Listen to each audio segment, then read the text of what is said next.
പോലീസുകാരെ മര്യാദ പഠിപ്പിക്കാൻ വീണ്ടും സർക്കുലറുമായി DGP.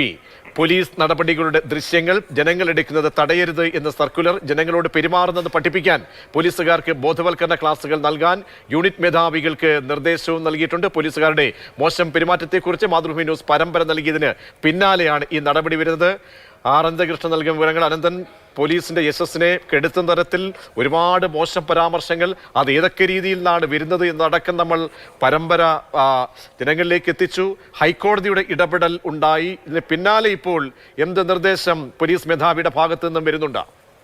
പ്രജീഷ്, സമീപകാലത്താണ് ആലത്തൂർ പോലീസ് സ്റ്റേഷനിൽ SI അഭിഭാഷകനോട് മോശം രീതിയിൽ പെരുമാറുന്ന ദൃശ്യങ്ങൾ പുറത്തു വന്നത്. ഈ അഭിഭാഷകൻ ഹൈക്കോടതിയെ സമീപിച്ചിരുന്നു.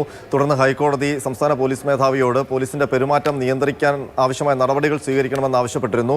ഈ വാർത്തയുടെ പശ്ചാത്തലത്തിലാണ് നമ്മൾ മാതൃഭൂമി ന്യൂസ് പോലീസിന്റെ മോശം പെരുമാറ്റത്തെക്കുറിച്ച് ഒരു പരമ്പര തന്നെ ചെയ്തത്. ഈ ഒരു പശ്ചാത്തലത്തിലാണ് ഇപ്പോൾ സംസ്ഥാന പോലീസ് മേധാവി ഷേഖ് ദർവേസ് സാഹിബ് പോലീസിന്റെ പെരുമാറ്റം മെച്ചപ്പെടുത്തുന്നത് സൂചിപ്പിച്ചുകൊണ്ടുള്ള ഒരു പുതിയ സർക്കുലർ കൂടി പുറത്തിറക്കി. 1965 അന്നത്തെ DGP ശിങ്കാരവേലൻ അടക്കം ഇറക്കിയ 2023 വരെ പുറത്തിറക്കിയ 10 സർക്കുലറുകൾ റഫറൻസായി സൂചിപ്പിച്ചുകൊണ്ടാണ് ഈ പുതിയ സർക്കുലർ DGP പുറത്തിറക്കിയിരിക്കുന്നത്. അതിൽ എടുത്തു പറഞ്ഞിരിക്കുന്നത് പൊതുജനങ്ങളോട് പോലീസിലെ ഏത് റാങ്കിലുള്ള ഉദ്യോഗസ്ഥനും സംസാരിക്കുമ്പോൾ സഭ്യമായ ഭാഷ ഉപയോഗിക്കണം, അന്തസ്സുറ്റ പെരുമാറ്റം നടത്തണം, അങ്ങനെ നടത്താത്ത ഉദ്യോഗസ്ഥർക്കെതിരെ കർശനമായ നടപടിയെടുക്കണം. പോലീസ് സേനയിലുള്ള മുഴുവൻ ഉദ്യോഗസ്ഥർക്കും ഇത് സംബന്ധിച്ച് മേലുദ്യോഗസ്ഥർ പരിശീലനം നൽകണം. മാത്രമല്ല, പുതുതായി സേനയിൽ ചേരുന്ന പോലീസുകാർക്ക് അടിസ്ഥാന പരിശീലനം, ഈ ജനങ്ങളോട് എങ്ങനെ മെച്ചപ്പെട്ട രീതിയിൽ പെരുമാറാം എന്നത് സംബന്ധിച്ച് അടിസ്ഥാന പരിശീലനം നൽകണം എന്നുള്ള കാര്യവും സർക്കുലറിൽ പറയുന്നുണ്ട്.